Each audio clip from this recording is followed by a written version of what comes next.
culture shock was my number one thing. Now, you may laugh, you may not laugh. I didn't know, like, let's go out for a coffee meant a date, basically. So that's something I learned here, because back home it's not the same shit. Like, you have to like ask that girl out and keep asking her out for like, I mean, close to a month before she even says, okay, hi, let's go to a restaurant, not even a coffee shop. So when you immigrate to any country, do not take debt, do not incur debt. You can incur a little bit of debt that you can manage. Okay, avoid high credit cards, avoid taking debt, avoid taking stuff that are not necessary. You know, like, everything is very accessible, because back home, I'll take Africa as an example. Not everything is accessible. So if you have access to a bunch of things which are here, you can drown yourself into debt.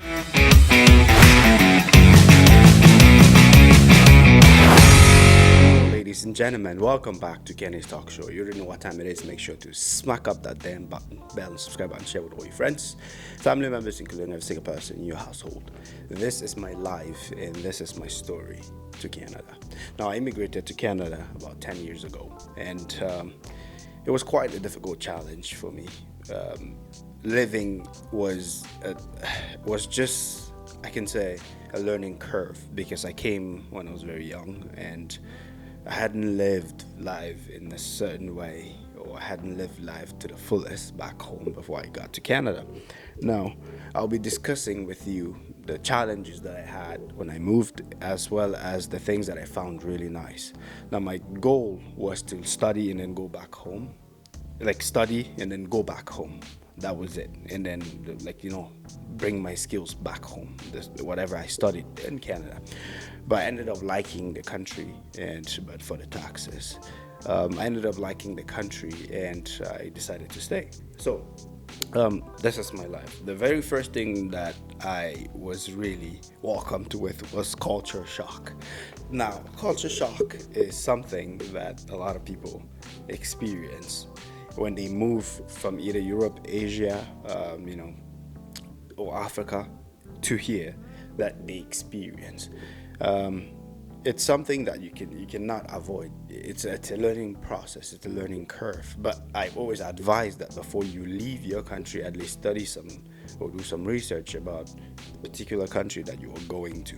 So those culture shock kind of taught me things that nowadays, before I travel to a destination country for vacation or for anything, I make sure I have studied, done proper research in order for me to get there and just get acquainted with it.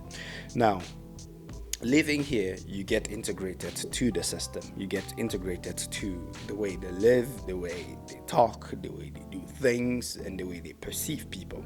It's something that you will get integrated to, okay? Especially when it comes to speaking. You will have to get your pace to the pace of a Canadian, basically. So it's like, when you're talking to me versus talking to a Canadian, it changes a bit so that they can understand.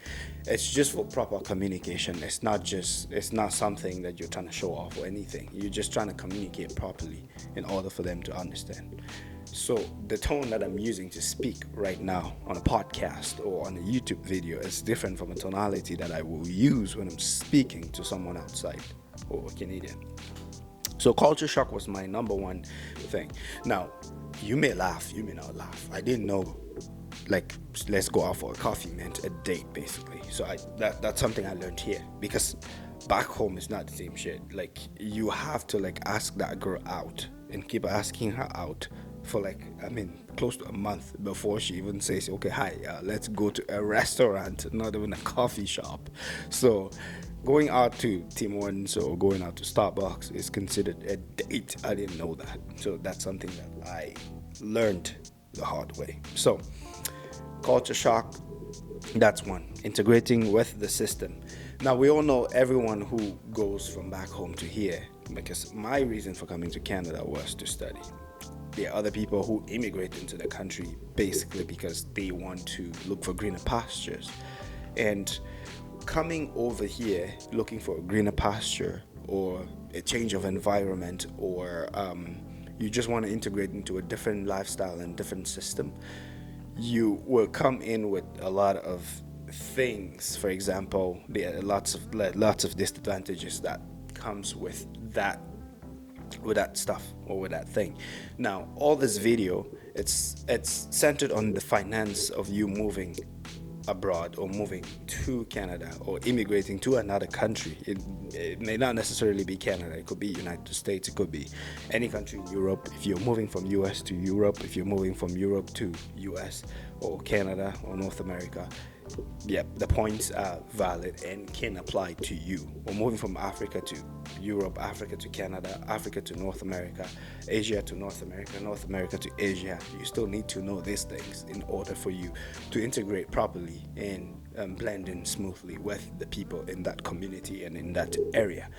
Doing proper research, like I said, my first point was very important, because when you do a proper research, it helps you integrate easily and smoothly. Now, like I said, some people move in here for greener pastures, and before they move from where they lived before to here, they empty their savings accounts. So when they get here, things are a bit more expensive in their eyes, because they were not living the life that they were living. They're not living the life that they led back home before they came here. Okay, so I'll give an example for Africans coming from Africa all the way to here. Our money, compared to the Canadian dollar or the US dollar or the European what do you call that, pound, no, British pound, euros, Asian dollar, I think, Asian dollar, yes, or Hong Kong dollar, yeah, whichever one, all those currencies, it's different. Now, when you do the conversion, especially when you're buying things in a grocery store, it's very terrible for you to do a conversion, because in your mind, you're spending way much more than you should be spending. I mean, I understand that, because one thing is certain, you changed your environment, and so start thinking in that environmental status, start thinking in that particular way, because if you don't think that way, you probably starve yourself to death, and it's not very important. It's not good for you to do that. So the one thing I would say is, when you immigrate to any country, you should stop converting money. I know it's inevitable. A lot of people do it, and I'm not sure why. I did it too when I came here, but it feels like a reflex thing, where you just grab a piece of apple and it says $2, and you're like, what? This is 1,000 francs CFA, or I'm from Cameroon, by the way. Yeah, so when you do all that conversion and then you do the math, you end up not buying anything at the end of the day. So things like taxes, number one shock that I encountered was, I went to Walmart, I grabbed a bunch of stuff, okay? I thought it was on the shelf pricing. So when we get there, I'd already done like a rough estimate of what the total was going to be, but I didn't know there was going to be a 13% increase. So that's what I said. It's very important to know the culture, know the taxing regulations for a particular country before you move. Canada has a bunch of different taxes, especially in the States, like different, not states, provinces. Alberta has a different tax rate. Ontario has a different tax rate. And so Ontario is like 8 and 5, GST and HST. So 13%. So 13% was added or included in my Walmart purchase. And that 13%, I didn't see it coming. So because back home, everything is built in at the port of entry. It's built into the price. So when you see a bottle of, if you see, let's say, a pack of sugar, it's $5, it's $5 at the counter. So there's no taxes on that. So now, the only thing that don't get taxed in Canada, Canada-wide, is LCBO, like the alcohol. Basically, alcohol don't get taxed. So whatever you see on the price on the shelf, it's exactly what you pay. And I don't know why they did that on booze, but it don't make no sense. I sound funny today because I have a cold, a little bit of a cold. So now the next thing I will talk about is now kind of like swaying towards the direction of finances. Finances is something that make people move. Like I said, either greener pastures, you want to better your life. But when you move to a country, have it in mind that the first year, second year, you can either break even or you'll be in a loss, basically. And getting into debt, I don't advise anyone who's freshly into a country getting into some tremendous amount of debt. An example could be buying a car. Okay, let's take this for example, $30,000. You take $30,000 in loan for a vehicle, and you're taking that 30 grand at the interest of 10%, basically. Now you're adding 10%, which is compounding on the vehicle, because it's when you buy a vehicle, it's like a compounding interest on the vehicle. You divide that by, say, you want to pay the car off in 6 years or 5 years, 6 years, say. Now you divide that by 12 and then divide it in a monthly, you'll be paying close to $500 monthly.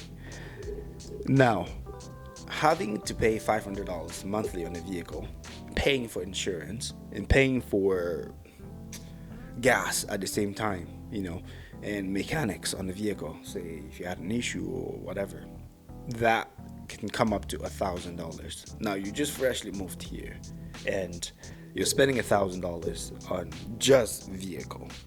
Rent is ridiculous nowadays. If you're a family of 1, 2, you're spending upwards of $2,500 in your family.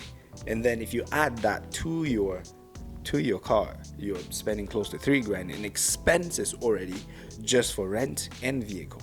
You're not even including food, you're not including clothing and all that stuff, because the different seasons require different clothing.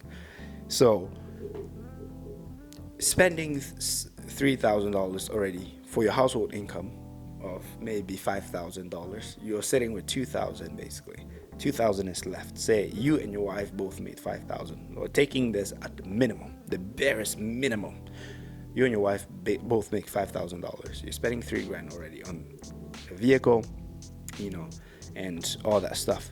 Now imagine a scenario where it's one person who just immigrated and lives alone in a 2-bedroom apartment or a 1-bedroom apartment, which costs $1,700, which is still close to $2 grand. One person, 1 bedroom, $1,700, and then on a vehicle, and you're earning technically minimum wage, which is ridiculous. So at the end of the day, like I said, your first year you're breaking even. Either you work yourself to death, or you basically are not even like making any money at all, because you came here for greener pastures, but the greener pastures are now getting green. The grass is getting browner and browner, like it's been burned with acid. So it's something to have a thought about. Do you like to move? Would you like to move? And what are your reasons? What are your main reasons for moving into a particular country? Mind you, Canada wasn't like this before. It was not like this, absolutely, especially with the housing. Now, we don't know what it's going to look like down the road. I'm not saying this is the same case for every single person out there. No, it varies. It varies in scenarios. And it's something that a lot of people would probably like diss the video and say, hey, that's not my case. Yes, I mean 1 in like 10 in 1,000 get lucky, but most of the people just break even and end up getting into debt. So the takeout for this video, the takeaway for this video is, when you immigrate to any country, do not take debt. Do not incur debt. You can incur a little bit of debt that you can manage. Okay, avoid high credit cards, avoid taking debt, avoid taking stuff that are not necessary. Like everything is very accessible, because back home, I'll take Africa as an example, not everything is accessible. So if you have access to a bunch of things which are here, you can drown yourself into debt. Okay, so don't take debt at all. If your friends are taking debt to go on vacations, if your people are taking debt to do things, you may not necessarily join them. I get it. Taking a vacation is important for your sanity. You should once in a while, okay? Maybe once a year you should take a vacay, which makes sense, because staying in a country without taking a vacation equal depression. I don't know, but like, considering where you come from, you see a lot of people, okay? And then you move or immigrate to a country and you don't see a lot of people. It's like comparing Canada to Hong Kong, basically. In Hong Kong, it's like almost like 24/7. The street is damn packed. Like Panama. Like, I've been to all these places, and it's just when you see the life, and then you look out, because I'm looking out right now, I can barely see a soul, and the weather is beautiful. There's no single person walking on the street. Like I said, all this entails taking a vacation. I'm just trying to, in a nutshell, say it's important for you to take a vacation because it can help you. It improves your mental sanity, basically. It helps you relax. It helps you think for the future. It helps you think better for your future. So, ladies and gentlemen, I hope this video was quite insightful for you. If you'd like to move to any country, it's very important. You need to know these things like culture shock. Yeah, do not do conversion when you get to a country.